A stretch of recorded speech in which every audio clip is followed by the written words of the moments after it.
Morning बच्चों, ये हमारी आज की वर्कशीट है। वर्कशीट नंबर है 7 और डेट है 19/7/2021। वर्कशीट का जो टॉपिक है वो है धातु और अधातु, यानी मेटल्स और नॉन मेटल्स। तो इस वर्कशीट में हमें धातु और अधातु के बारे में बताया गया है। यहाँ पे हम देख रहे हैं, यहाँ पे धातुओं की लिस्ट दी गई है और दूसरी तरफ अधातुओं की लिस्ट दी गई है। इनमें तत्व का नाम है, उनके संकेत हैं, तत्व का नाम, संकेत, और धातु या अधातु में इस साइड धातु और इसी प्रकार से दूसरी साइड अधातु का दिया गया है। फिर उसके बाद अंत में इस पाठ से संबंधित प्रश्न पूछे गए हैं जिसके उत्तर हमें इस वर्कशीट को करने के बाद देने हैं। तो वर्कशीट स्टार्ट करते हैं।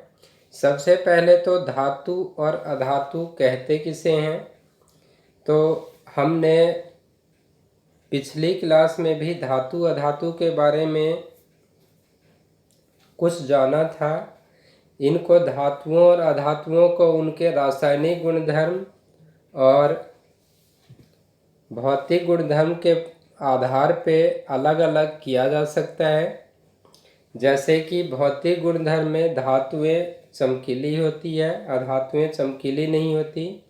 धातुएं आघातवर्धी यानी आघातवर्धी तथा तन्य होती है, यानी मैलिएबल एंड डक्टाइल, और अधातुएं जो होती है वो तन्य तथा आघातवर्धी नहीं होती। इसके अलावा धातुओं में चमक होती है, अधातुओं में चमक नहीं होती है। धातुएं कठोर होती है, अधातुएं आमतौर पे कठोर नहीं होती है। तो इस प्रकार से कुछ भौतिक गुणधर्म हैं। रासायनिक गुणों की बात करें तो इनकी ऑक्सीजन के साथ, जल के साथ तथा एसिड के साथ जो अभिक्रिया होती है उसके आधार पर इनको अलग किया जा सकता है।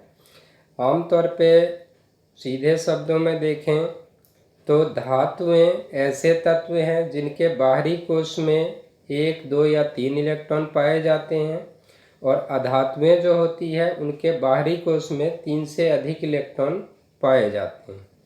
धातुएं आमतौर पर इलेक्ट्रॉन को खोकर धनायन बनाते हैं, यानी पॉजिटिव आयन, और अधातुएं इलेक्ट्रॉन को ग्रहण करके ऋण आयन बनाते हैं, यानी नेगेटिव आयन बनाते हैं।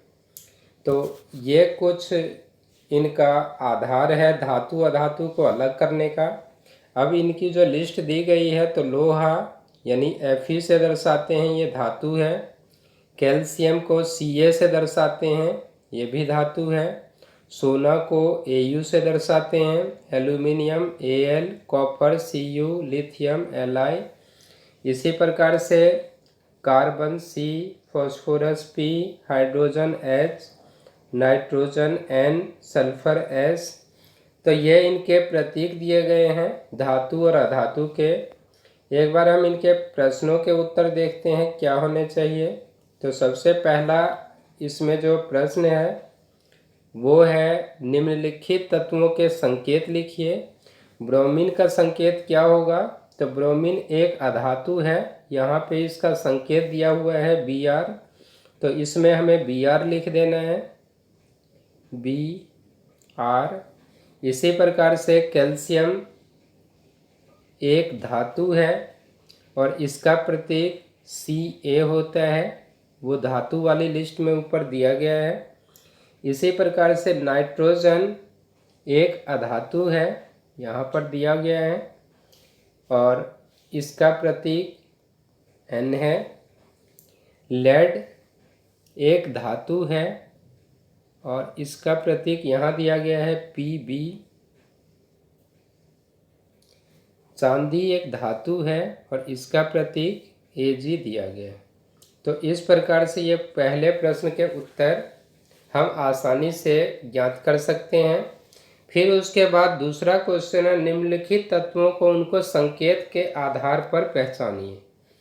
तो Fe किसका संकेत है? अभी हमने देखा था Fe आयरन फेरम होता है, Hg मरकरी यहाँ पर दिया गया है, फिर उसके बाद Au है, Au गोल्ड होता है, फिर उसके बाद है O ऑक्सीजन हो गया, Cu कॉपर यानी तांबा हो गया।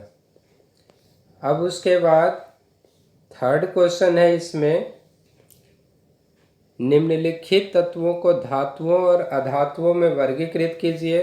तो कोयला क्योंकि कार्बन का ही रूप है, इसमें कार्बन अधिक मात्रा में है, तो इसीलिए कार्बन एक अधातु है, तो इसको हम अधातु के रूप में जान सकते हैं।